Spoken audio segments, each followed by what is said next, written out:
Building a portfolio with Fidelity Basket Portfolios is kind of like making a sandwich. It's as simple as picking your stocks and ETFs, sort of like your meats and other topics, and managing it as one big, juicy investment. Now that's pretty good. Learn more at fidelity.com/baskets. Investing involves risk, including risk of loss. Fidelity Brokerage Services, LLC. Member NYSE SIPC. Cuando tú caigas, cuando tú te quedes desamparado, pues siempre habrá un colchón que te recoja, ¿no? El banco de mami y papi. Y no solo eso, sino que en la trayectoria de la precariedad tú vas con una mochila cargada de capital cultural y de capital social. Vas con recursos, con contactos que hacen que esa experiencia de la precariedad sea pasajera, sea menos incierta, sea menos penosa que la que viven personas con otros orígenes sociales.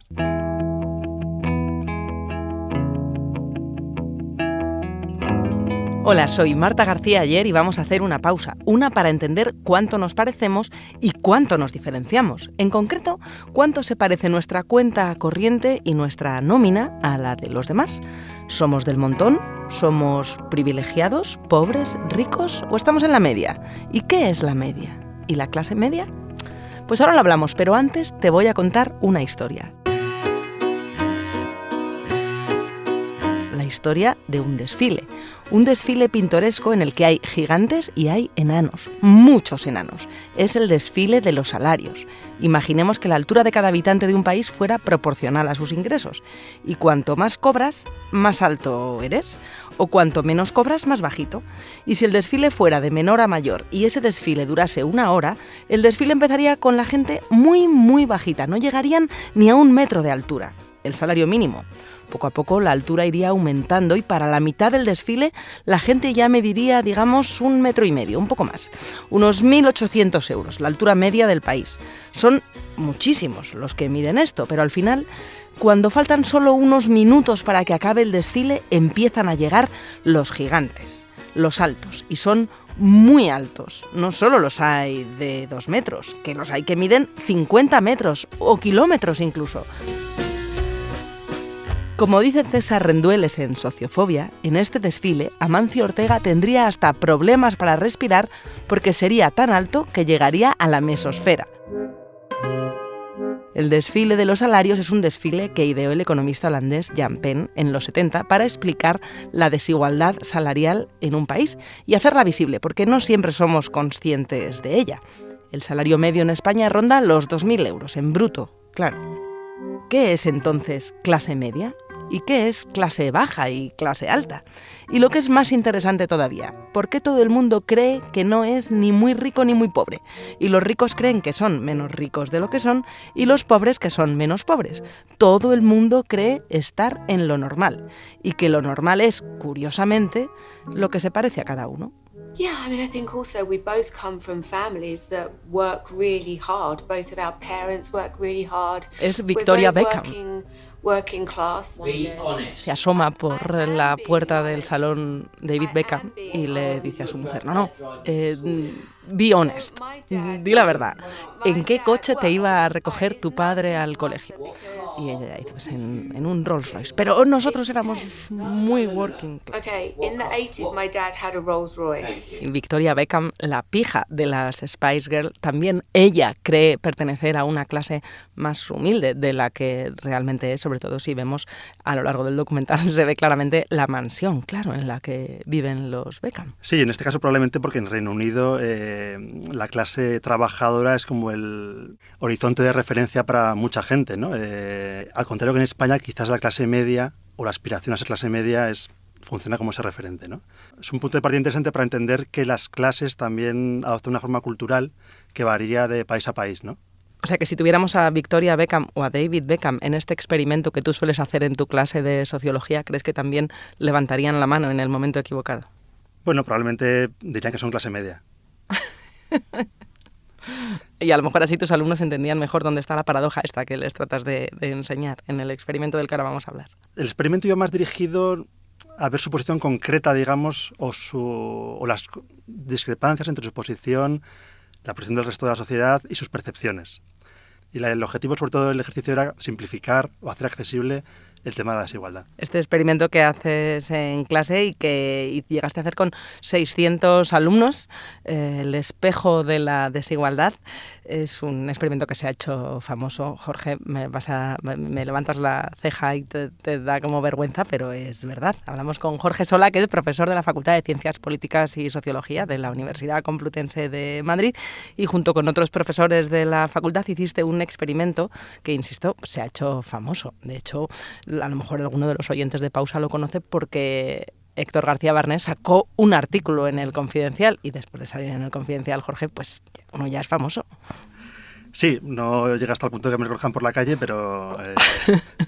Bueno, salió publicado académicamente hablando, es lo más importante, en Teaching Sociology de la American Sociological Association, y es un experimento sobre la distribución de la riqueza en España. Esto es lo que más me interesa, la distribución real y la percibida o autopercibida. ¿Y cómo funciona este experimento que haces con los alumnos a veces en clase al comienzo del curso? Bueno, el objetivo fundamental es que los estudiantes aprendan cuestiones relativas a la desigualdad, pero lo hagan partiendo de su experiencia, de sus percepciones, de sus vidas. Entonces llegas a clase, tus alumnos tienen 18 años, están estudiando sociología y van a una clase de desigualdad en la que a priori uno piensa que pues la desigualdad mal, pero no entiende que es algo que le toque muy de dentro. Pero tú sí consigues hacerlo algo muy personal. ¿Cómo funciona? La idea es que rellenen una encuesta en la cual cuentan cuáles son sus percepciones, cómo creen que es la distribución de la riqueza en España, qué nivel educativo tienen sus padres, cuál es la renta anual de su familia, pero también cuestiones menos usuales cuando hablamos de desigualdad, que no tienen que ver con la cuenta corriente, sino con lo que veremos que es el capital cultural. Por ejemplo, cuántos libros hay en su casa. Y luego comparamos sus respuestas, o la media de sus respuestas, con la situación promedio en España, o con la distribución de la riqueza en España, de la renta en España, y también con otras situaciones para que vean cómo de singular es su situación, que no es lo normal, ¿no? Eso nos lleva, o les lleva a ellos, o lleva a una reflexión que les hace pensar que muchas de sus decisiones o de sus logros en la vida no responden únicamente a su esfuerzo o a sus intereses, sino que tienen que ver con el origen social y familiar del que provienen. Y de algún modo eso les choca, porque de repente ven que la carrera que han elegido estudiar está condicionada por esos orígenes, o que el hecho de que estén en la universidad no responde únicamente a su esfuerzo, sino también a las ventajas de las que han disfrutado en comparación con otra gente. Y finalmente eso lleva también a una reflexión de tipo ético, ¿no? ¿Hasta qué punto yo soy responsable de todos mis éxitos o de mis fracasos? Y todo el mundo, entiendo que cuando preguntas quién es clase media, todo el mundo es clase media, ¿no? Bueno, eso no lo preguntamos en el experimento o en el ejercicio, aunque se presupone que todo el mundo va a responder clase media. Pero realmente no es tan así. De hecho, en las encuestas que se hace, que hace el CIS, otras entidades, las respuestas varían mucho según el tipo de pregunta y las respuestas que se ofrecen. Si solo ofreces clase media, clase baja, clase alta, todo el mundo va a decir clase media. Pero si ofreces la respuesta clase trabajadora, en torno a un 20% de personas dice clase trabajadora.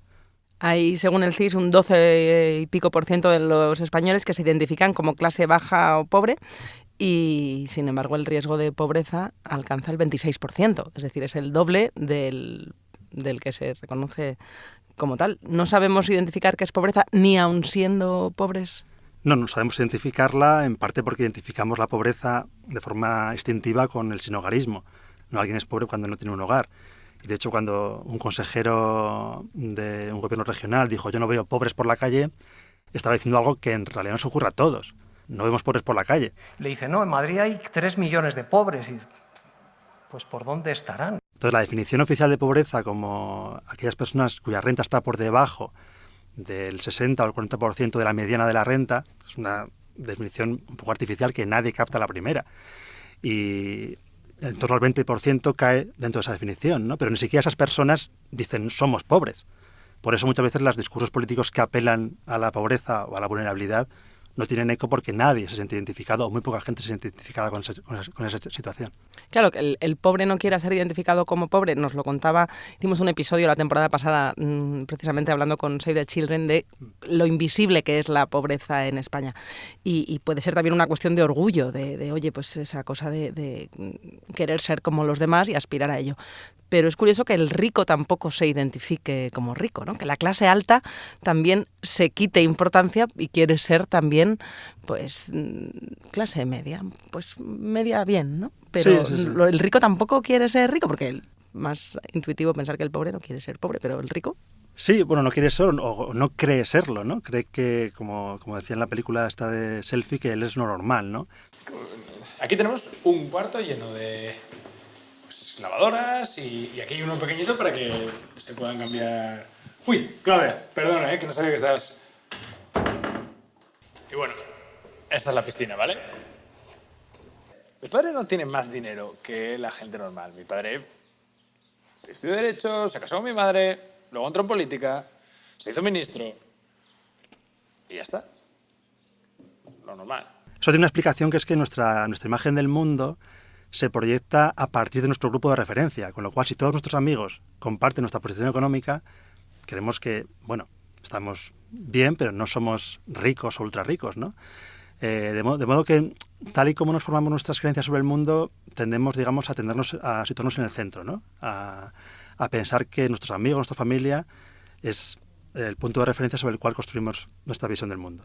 Eso hace, por ejemplo, cuando le preguntamos a la gente, y cuando preguntamos a los estudiantes, en qué posición de la distribución de la renta se sitúan, nadie quería estar en el 10 o el 20% más rico. Y sin embargo, 1 de cada 5 en algunos grupos estaban entre el 10% más rico. Eso les chocaba porque de repente reconocían que tenían una situación relativamente privilegiada, ¿no? También es un poco engañoso porque el 10% más rico no es la familia Botín. Son muchas personas, son el 10% de la población.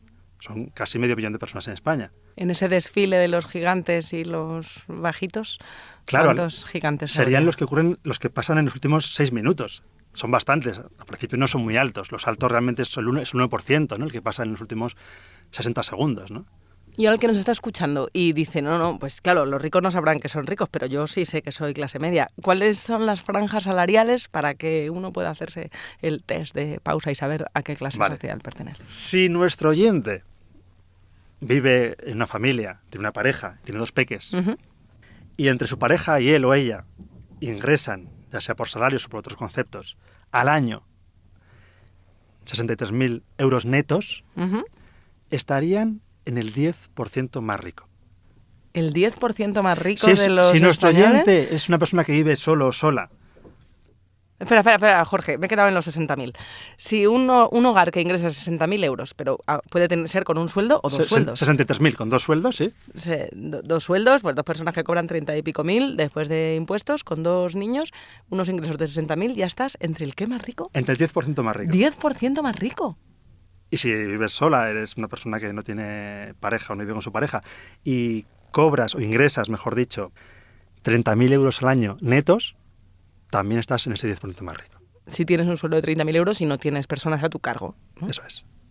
Y da igual que vivas en Soria que en Bueno, Barcelona. son datos del INE que no discrimina por lugar de residencia. Si introdujemos esa variable, Porque yo entiendo que 60.000 euros en sería Soria distinto, eres pero... capitán general. Sí.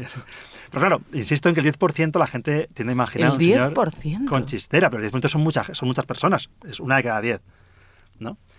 Entonces, claro, es sorprendente porque, bueno, en muchos ambientes sociales, la mayor parte de gente pertenece a ese 10%, pero no cree pertenecer a él. Me imagino en una tertulia de televisión, o en una asamblea, una reunión política, o en las filas de teatro, pues la mayor parte de gente pertenece al 10% más rico. Esto es como en el Sexto Sentido, pero aquí en vez de muertos son clases sociales Sí. privilegiadas que no lo saben. Exactamente. Qué inquietante. Bueno, tiene un punto de inquietante, pero también tiene un punto de... No, es que no sabemos en qué mundo vivimos, Claro, básicamente. claro, sí, Esta sí, es sí. la parte inquietante, no tenemos ni idea del mundo No, real. es una distorsión cognitiva de la que todos somos víctimas, pero que tiene también cierta explicación, ¿no? Y es una distorsión que no solamente cometen los estudiantes, porque luego comentándolo el ejercicio con compañeros de trabajo, con un catedrático de mi departamento, pues le explicaba que él estaba en el 10% más rico. Y me decía que era imposible, que él iba por la carretera y había unos cochazos increíbles.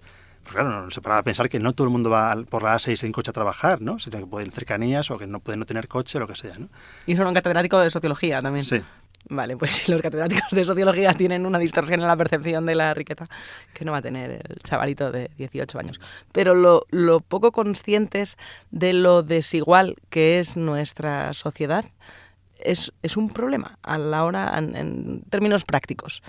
¿qué importancia tiene esta distorsión en la percepción de cómo de similares o desiguales somos? Sí, claro, yo creo que es un problema, al menos desde una postura igualitarista, ¿no? Que para alguien que concede valor a la igualdad, el hecho de que la gente no sea consciente de los niveles de desigualdad que hay en la sociedad es un obstáculo para intentar mitigarlos o remediarlos, ¿no? Lo que también muestran los experimentos y lo que hicimos nosotros en clase es que la gente tendemos a subestimar los niveles de desigualdad, ¿no? La gente cree que el 20% más rico tiene un porcentaje de riqueza mucho menor del que realmente tiene, o que el 20% más pobre tiene un porcentaje de riqueza mayor del que realmente tiene, ¿no? O sea, que no es solo cuánto tienen ellos, sino cuánto acumulan Claro, los ricos. Me parece que en el informe de Oxfam era un 23% de la riqueza del país lo que tiene en España el 1% más Exacto. rico. En Sí. Estados Unidos entiendo que es aún más Exacto. desigual. Sí. Entonces, claro, la idea es, la gente cambiaría sus posiciones, sus preferencias, las medidas que apoya, si fuera realmente consciente de los niveles de desigualdad que existen. Bueno, es posible que sí, ¿no? Pero en todo caso tampoco eso explica todo. La gente se forma sus visiones del mundo no solamente a partir de los datos empíricos o fácticos, sino también a través de sus valores, ¿no? De qué crees que es justo o deseable, ¿no? Cómo debe premiarse el esfuerzo, etcétera, etcétera. Sí, porque la idea de, bueno, tiene que haber desigualdad porque no todo el mundo se esfuerza lo mismo. Entra dentro, está bastante asimilada en la idea en el mundo capitalista. Cuando se pone un poco la meritocracia patas arriba es cuando el esfuerzo no se correlaciona con la renta que tiene cada uno, ¿no? Sí, exactamente. Digamos que una ideología, una idea muy influyente en nuestra sociedad es la meritocracia, y esa idea tiende a legitimar las desigualdades porque muchas veces se presentan como resultado del diferente talento o esfuerzo de las personas, ¿no? Con lo cual mucha gente cree que es aceptable que haya desigualdad si es un reflejo de los méritos de cada persona. Lo que ocurre es que esta ideología presenta muchísimos problemas porque, empezando por cuáles son los méritos que debemos valorar. No debemos darlo por sentado, ¿no? Hombre, haber nacido en una casa con más o menos libros no, Claro, tenemos no es inocuo, ¿no? Por lo que estás diciendo. Tenemos algunos méritos que está claro que no deberíamos valorar porque no responden o no son responsabilidad de las personas, ¿no? Por ejemplo, la familia en la que has nacido. No puede ser tu mérito. Pero incluso otros méritos de los que sí que somos responsables pueden entrar en contradicción. Por ejemplo, imaginemos en una prueba para acceder al cuerpo de bomberos. ¿Debemos valorar más el mérito de la fuerza o la velocidad que el de la agilidad? Es un ejemplo un poco tonto, pero pone de relieve que los méritos que se utilizan como criterios para acceder a ciertas posiciones no son obvios o totalmente objetivos, sino que están abiertos al debate, ¿no? Y muchas veces los méritos que se imponen para acceder a ciertas posiciones responden a los intereses de determinados grupos que tienen esos méritos o que son capaces de acumularlos. Me sorprendía también de vuestro experimento, ver que puede influir en cosas que a priori no nos imaginamos que tengan nada que ver, como por ejemplo el nivel de estudios de la familia con cuánta gente va a tu despacho a protestar por la nota. Sí, eso, por un lado... ¿Cómo es eso? O sea, a más nivel educativo de los padres o más capital cultural, más protestones somos. Bueno, protestón igual no es la palabra, pero la probabilidad, por decirlo en términos más neutrales, la probabilidad de que vengan a mi despacho está correlacionada con el nivel educativo de sus padres. La gente que tiene 2 padres universitarios es más probable que acudan al despacho a pedir una subida de nota, sobre todo si están entre un 8 y un 9, por ejemplo. La desigualdad a veces aparece donde menos te lo esperas, en decisiones que la gente toma como algo completamente personal, ir o no al despacho, que igual es producto de tu vergüenza, de tu ambición. Pero lo que ponía de relieve eso es que muchas veces la seguridad con la que uno va por la vida, o su conocimiento del medio académico en este caso, puede influir en ese tipo de decisiones de como pedir que te suban la nota. Y esa seguridad o esa ambición, en parte, se ve influida por el nivel educativo de tus padres. Saber a lo que tenemos derecho, ¿no? El nivel de confianza en uno Exactamente, mismo. sentirse autorizado con derecho a hacer eso. Pero igual de chocante era cuando descubrían que su elección de carrera, por ejemplo, también estaba determinada por su origen familiar. ¿Eso cómo funciona? Porque hicimos este ejercicio entre estudiantes de diferentes grados y dobles grados, y luego comparamos la renta o el nivel educativo de las familias, y veíamos que el perfil general del estudiante de un doble grado en políticas y filosofía o en relaciones internacionales y en economía era un perfil mucho más aventajado, mucho más privilegiado que el de un estudiante de trabajo social o de ciencia política. O sea, si vienes de una familia con más capital cultural y más dinero, ¿es más probable que estudies, por ejemplo? Por ejemplo, un doble grado en políticas y filosofía o en economía y relaciones internacionales, eso dentro de nuestra facultad. Pero si ampliásemos la muestra a toda la universidad, pues supongo que sería más probable que estudiases medicina, derecho o arquitectura, ¿no? Ahí la pregunta que hacíamos y que podemos hacernos es hasta qué punto es la cuenta corriente o es el capital cultural lo que influye en esa decisión o en la propia posibilidad de llegar a la universidad. Porque muchos estudiantes reaccionaban como, bueno, pero lo normal es llegar a la universidad. Todos mis compañeros de clase del instituto han llegado a la universidad. Pero eso tenía una idea completamente equivocada. Porque quizás en el instituto de esa persona todo el mundo llegaba a la universidad, porque era un instituto de un barrio pues rico, pero sabemos por las estadísticas que alrededor de la mitad de las personas de 18 años van a la universidad, ¿no? Algo menos. Ahora bien, ¿qué hace que la gente no vaya a la universidad? ¿Es el capital económico de sus familias? ¿Es el capital cultural? Bueno, hay un debate, probablemente el capital cultural sea más decisivo, ¿no? Y mucho más difícil de ver, ¿no? Nosotros preguntábamos en la encuesta por el número de libros que había en sus casas familiares y los porcentajes eran mucho mayores, o los números eran mucho mayores que el promedio de la población española. Evidentemente lo importante no son los libros exactamente, sino lo que reflejan los libros. Que hay un clima intelectual, que hay unos hábitos de debate, que hay unas costumbres, unos estilos de vida que propician la transmisión de capital cultural de un modo que luego es decisivo para triunfar en el sistema educativo.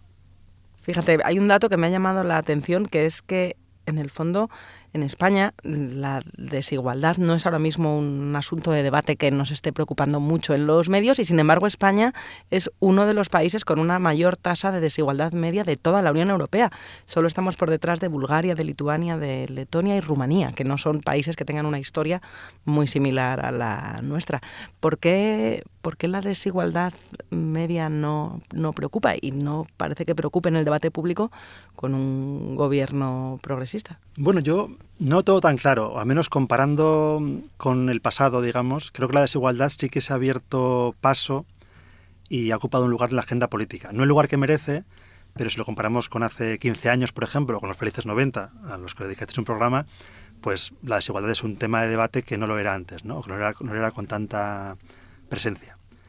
Sin embargo, ocupa un lugar menor del que debería, ¿no? ¿Por qué es así? Bueno, pues la verdad es que no lo sé muy bien. En parte porque mucha gente acepta la desigualdad si es fruto de la meritocracia, y la meritocracia es una idea muy aceptada, aunque empieza a estar en crisis. También quizá porque la desigualdad, tal y como se plantea, es un problema muy abstracto. La gente realmente puede querer tener más salario o más derechos o un mejor acceso a determinados servicios y eso implica más igualdad, pero no lo reivindica o expresa como quiero más igualdad o quiero menos desigualdad, ¿no? Por eso creo también que quienes defendemos posturas igualitaristas debemos articular nuestra posición de un modo que conecte con las preocupaciones cotidianas de la gente y a veces la desigualdad en abstracto no es una de ellas. O sea, me estaba acordando de no sé si te acuerdas de Doña Florinda, que era un personaje del Chavo del Ocho. Sí, el Chavo del muy Ocho. vagamente. No te hagas el joven conmigo, porque debemos de ser de la edad, Jorge. En el Chavo del Ocho, en este programa mexicano que no sé muy bien, llegaba a España con las antenas parabólicas del mundo de antes de Internet. Jovenzuelos, de esto no os acordaréis. Pues había un personaje en esa especie de corrala que era el de Doña Florinda. Claro, un pretexto más para jolgorios de la chusma. Pues sí, pero casi todos los vecinos pusieron 20 pesos por cabeza. Y digo casi porque hay por ahí una persona que no ha puesto nada. La señora, que se creía mucho más aseñorada que la chusma que le rodeaba, aunque obviamente eran todos de clase muy humilde. Y resulta que ahora en Latinoamérica, donde el debate de la desigualdad ha estado mucho más presente seguramente que en Europa en las últimas décadas, las florindas conocen así a las personas que no tienen sentimiento de clase, por humildes que sean, porque se autoperciben como alguien pues que muy superior económica y culturalmente a todos los que les rodean, y a raíz de ahí explican el por qué se vota en contra de los intereses propios. O sea que puede haber una correlación, claro, en qué se vota en función a cómo se percibe cada uno. Hay un interés en ser percibido de una manera. Sí, totalmente. O sea, decisiones como el voto puede depender mucho de la percepción que tenemos de nuestra posición y también de nuestras aspiraciones, ¿no? Y de hecho es un rompecabezas para la ciencia política por qué la desigualdad no se reduce, no hay políticas desigualitarias cuando hay tanto crecimiento de la desigualdad. La gente es idiota, la gente vota en contra de sus intereses, pero aquí también tenemos que introducir el tema de los valores. La gente no solamente vota por sus intereses, sobre todo porque muchas veces las políticas no está claro hasta qué punto te interesan o no. La gente no vota con una calculadora que vea de qué modo tal política puede aumentar su ingreso, ¿no? Porque realmente es muy complicado hacer esos cálculos. Y muchas veces la gente se moviliza electoralmente por valores como la norma de la proporcionalidad, hasta qué punto cree que las remuneraciones son proporcionales al esfuerzo de la gente, y la norma de la reciprocidad, hasta qué punto cree que el estado de bienestar es aprovechado por algunos gorrones, entre comillas, que no merecen las prestaciones que reciben, ¿no? De modo que el comportamiento electoral presenta una complejidad que además está estudiándose, digamos, ahora en mayor profundidad, que va más allá del cálculo económico, digamos, de la gente. Han salido muchos libros sobre la desigualdad y la igualdad últimamente, sobre todo por economistas. Venía un artículo en el New York Times el otro día que decía que los economistas llevaban muchos años dándole la espalda al concepto de la desigualdad y ahora no se habla de otra cosa. Y uno de los que subrayaba, de los que, por supuesto, está el de Piketty, claro, pero Branko Milanovic, que es un historiador, historia de una idea esquiva, vendría a traducirse, creo, el libro sobre igualdad. Señala que hubo un largo eclipse de estudios de la desigualdad entre los años 60 y los 90, que durante 30 años se vivió en esa idea de, bueno, como tantas otras cosas, esto ya estaba resuelto, ¿no? Totalmente. De hecho, bueno, en la economía es el caso más claro porque se da la espalda a ese campo que se convirtió en un campo, digamos, más o menos marginal. Y hay declaraciones como una de Robert Lucas, que os recordarán, en la cual decía que la desigualdad no era un tema para la economía y que era completamente ocioso dedicarle tiempo. Y afortunadamente ha habido un renacimiento de los estudios sobre la desigualdad, tanto en economía como en epidemiología, por ejemplo, en sociología, en ciencias sociales, que resulta, yo creo que muy saludable, ¿no? Sobre todo a raíz también de la crisis de Lehman Brothers en 2008 y Occupy Wall Street y demás. Claro, como suele ocurrir, los cambios de tema en ciencias sociales responden muchas veces a el ambiente o la atmósfera social, y esos cambios o esas protestas políticas propiciaron, digamos, que hubiera un mayor interés en la desigualdad. No hay que olvidar que la desigualdad ha crecido desde los años 80. O sea que hemos vivido 2 décadas en las que la desigualdad iba creciendo a espaldas de los economistas y de otros científicos sociales, ¿no? Pero por fortuna eso ha cambiado. Bueno, la economía y la sociología le daban la espalda al estudio de la desigualdad, pero Buñuel no, porque en el discreto encanto de la burguesía, que ya creo que se han cumplido ahora 50 años de esta película tan emblemática, sí que hay un retrato, en este caso, de la clase alta, ¿no? De cómo se percibe a sí misma. Samedi pour déjeuner? Samedi, très bien. Je n'ai rien de prévu. Mais enfin, où sont monsieur et madame? Ils sont partis. Y no sé si recuerdas esta escena del obispo que sale a decir que la brecha de los ricos y los pobres duda mucho que se esté ampliando, ¿no? J'ai peine à croire que le fossé entre les pauvres et les riches se creuse chaque jour, Excellence. Él no lo veía, el obispo. Sí, de nuevo tenemos un problema, digamos, por decirlo en términos un poco pedantes, de epistemología social. Cómo se forman nuestras creencias. Hasta qué punto nuestras creencias reflejan la realidad o están distorsionadas, ¿no? Realmente hay procesos que es muy complicado de registrar con nuestra mirada cotidiana, como el aumento de la desigualdad. Uno puede ver la desigualdad quizás si camina por Madrid y va de un barrio a otro y ve cómo cambia la fisonomía de la ciudad, pero en general las grandes cifras te pueden dejar indiferente, ¿no?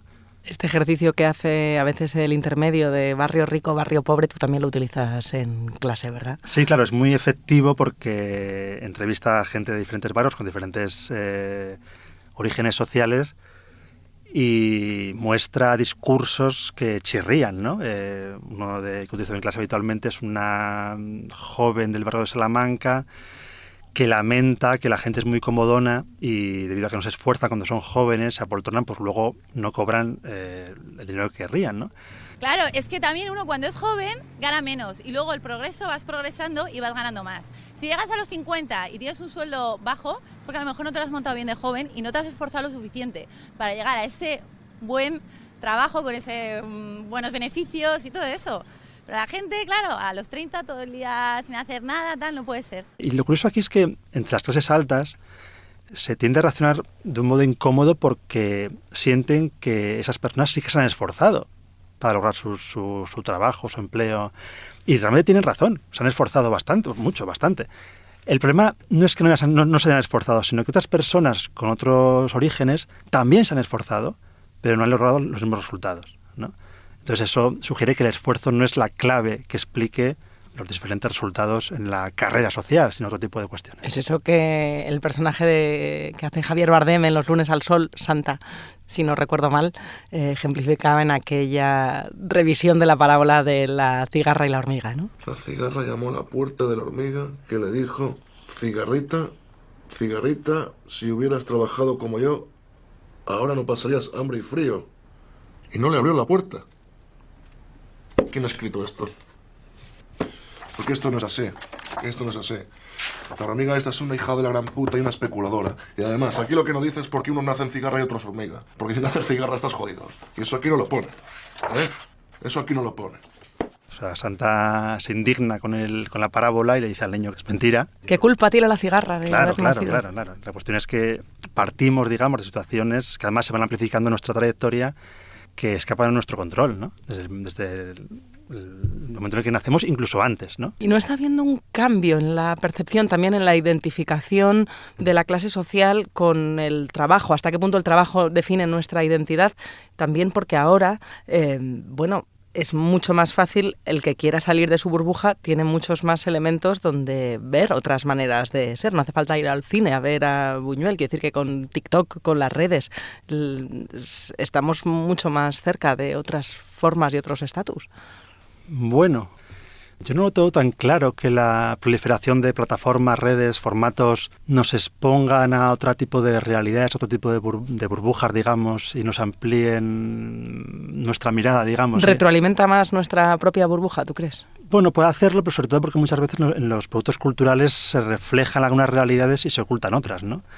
En España, en todas las series aparece gente de clase media, ¿no? Con cocinas inmensas. Médico de familia es la clase, ¿no? típica española, ¿no? ¿Qué haces aquí? Enseñarle la casa a tus nuevas hermanas. Sí. Bueno, esta es la cocina, la nevera, la lavadora. Pero bueno, quizás sí que los nuevos formatos amplíen nuestra mirada, pero soy un poco escéptico. ¿Y qué remedio tiene la desigualdad? Entendiéndola también como un foco de potenciales conflictos sociales. Cuanto más diferentes somos, más las sociedades más desiguales no son las más justas. Entiendo que las diferencias ideológicas entran en qué grado de desigualdad es bueno o malo, pero una sociedad muy desigual también es pues más insegura, más injusta. Sí, totalmente. De hecho, uno de los estudios pioneros en esta revolución de estudios sobre la desigualdad fue el de Richard Wilkinson y Kate Pickett, La desigualdad, fuente de infelicidad colectiva, creo recordar que se tradujo así. Y su tesis era muy interesante porque venía a decir que la desigualdad no solo perjudica a aquellas personas que están en la base de la sociedad, a las personas más pobres o con menos ingresos, sino que perjudica a la sociedad en su conjunto porque a mayor desigualdad hay más problemas del tipo de salud mental, embarazos adolescentes, adicciones, inseguridad, falta de confianza. Entonces, ese diagnóstico, digamos que tenía la moraleja de que cualquier persona, aunque no estuviera entre los más pobres, tenía cierto interés en que la sociedad fuera más igualitaria, porque de ese modo sería, estaría más integrada y habría menos problemas sociales de ese tipo, ¿no? Por desgracia, ese mensaje yo creo que no ha calado suficiente, sobre todo entre las élites, aunque, bueno, también podemos estar viviendo un cambio, ¿no? Hay voces de las élites que dicen, en Estados Unidos, por ejemplo, yo quiero pagar impuestos, ¿no? Pero por desgracia son pocas.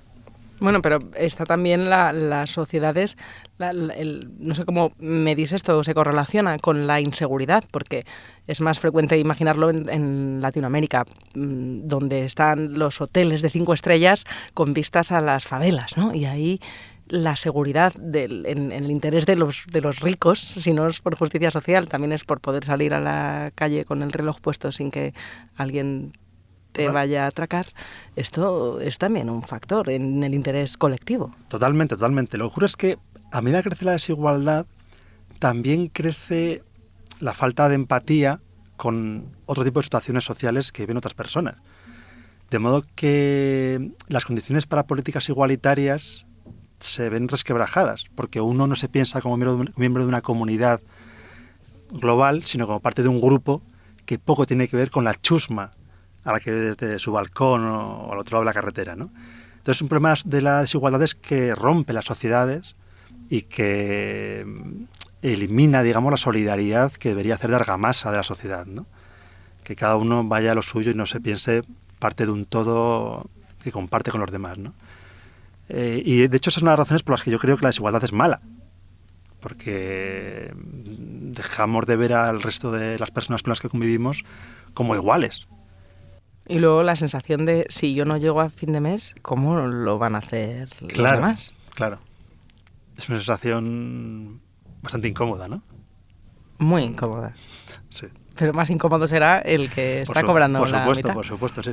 ¿Y hay alguna medida que pudiera ponerse en marcha de una o sea, sin tener que imaginar medidas a muy largo plazo, otros mundos posibles, sino en esta legislatura, en este país en concreto que tenemos, qué medida sería más útil para ayudar a reducir la desigualdad o ayudar, dicho de otra manera, a que mejore la igualdad de oportunidades para que la gente pueda desarrollarse normalmente? Bueno, yo no diría una medida porque sería un poco injusto y unilateral, ¿no? Y podemos pensar en un abanico de medidas, ¿no? Algunas tienden a redistribuir la riqueza o la renta, y otras lo que hacen es incidir en la distribución inicial. Digamos que equipar a las personas o poner las bases para que luego lo que haga el mercado sea más igualitario, ¿no? En ese sentido, una medida que se propuso en el debate público recientemente era una herencia universal que diera a cada persona un montante suficientemente grande al cumplir 18 años para hacer planes con su vida, ya fuera para formarse, para independizarse, y esa medida garantizaría una mayor igualdad de oportunidades. El problema es que esa igualdad de oportunidades, de nuevo, no depende únicamente del dinero que tenemos, sino del capital cultural que hemos adquirido en la familia. ¿Cómo podemos incidir en ese capital cultural? Eso es mucho más complicado porque implica a veces entrometerse, digamos, en la vida de las familias. Pero, por ejemplo, la existencia de bibliotecas públicas, la disposición del uso de libros y de un espacio, digamos, común, es una medida interesante para, ya no para aumentar el capital cultural, sino para introducir igualdad en nuestras relaciones sociales, ¿no? Recuerdo un estudio sobre la meritocracia que presentaron en Future Policy Lab que apuntaba a la escuela gratuita de 0 a 3 años como una posibilidad de, y esto no es interferir en la vida de nadie, es ofrecer algo que parece bastante sencillo y sin embargo no lo es, que es que la gente que tiene hijos y que los niños procedan de la familia que procedan tengan acceso a una educación temprana. Sí, la inversión y la universalización de la educación de 0 a 3 años probablemente sea la medida educativa más importante, mucho más que los precios de la universidad, porque afecta, digamos, a las habilidades cognitivas que luego los niños desarrollan con posterioridad. Entonces esa sería probablemente otra de las grandes medidas que favorecerían la igualdad de oportunidades. De todos modos, la igualdad de oportunidades es, como la meritocracia, un horizonte que todos compartimos como deseable, pero creo que también esconde problemas de los que no somos conscientes. Esto lo vamos a tener que dejar para otro episodio, Jorge, porque ya con no ser consciente ni de quiénes somos, pues como para saber cómo arreglarlo. Pues bueno, cuando quieras. Pero dame una pista. Sí, bueno, empezando por qué entendemos por la igualdad de oportunidades. La idea suele representarse como una carrera social, ¿no? La idea es que todos partamos de la misma salida y que luego el esfuerzo de cada uno, su talento, le lleve a un resultado o a otro. Pero si las reglas del juego son iguales para todos, el resultado será justo. Habrá igualdad de oportunidades, aunque no de resultados. Entonces, ¿hay igualdad de oportunidades cuando un atleta musculoso me gana a mí en una carrera de 100 metros? Bueno, en parte no, porque quizás su talento natural es mayor que el mío. A ver, pero a lo mejor es que ha estado entrenando por supuesto, mucho y tú has estado... Por supuesto. Lo que tiene que ver con su entrenamiento me ganaría con todas las de la ley y habría igualdad de oportunidades. Yo no me he entrenado. Pero imaginemos que yo me entreno lo mismo que Miguel Indurain, por una referencia cultural de nuestra época como cuarentones. Está claro que Miguel Indurain me seguiría derrotando. Hay algo en su éxito que no depende de su esfuerzo, sino de su lotería genética. Entonces esto pone en cuestión la idea de igualdad de oportunidades total, por así decirlo. La conclusión no es que debamos abolir el deporte o hacer que la gente salga con ventaja en función de su lotería genética, sino la conclusión es que quizá no debemos organizar la sociedad en torno a la idea de una carrera. Sobre todo porque no podemos asegurar la igualdad de oportunidades en esa carrera de un modo completo, teniendo en cuenta únicamente aquello que podemos atribuir a la decisión de las personas y no a la suerte con la que han vivido. Bueno, ya empezábamos organizándola como un desfile, ¿no? Pues vamos a ver, ¿tú cuánto me dirías en ese desfile?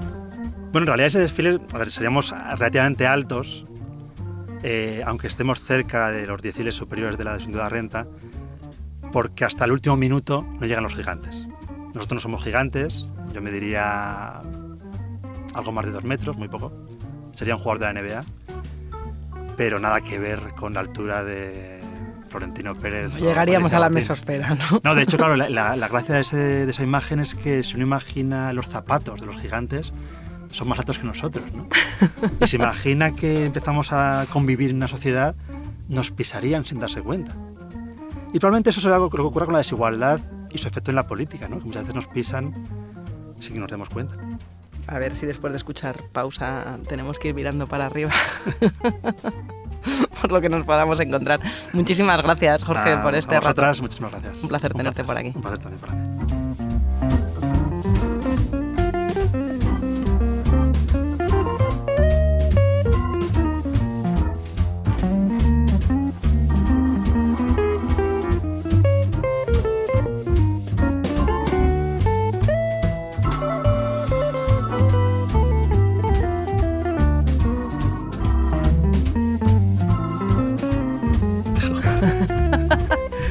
¿El Chavo del 8? No, el Chavo del 8 sí. Ah, claro, o sea, que te has hecho el intelectual, te has hecho el joven, vale.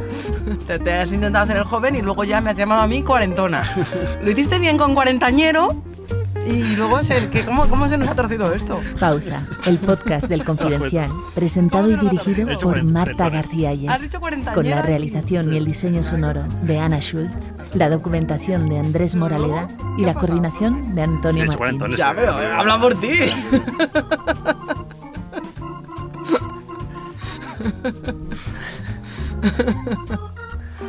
No, bueno, está muy bien.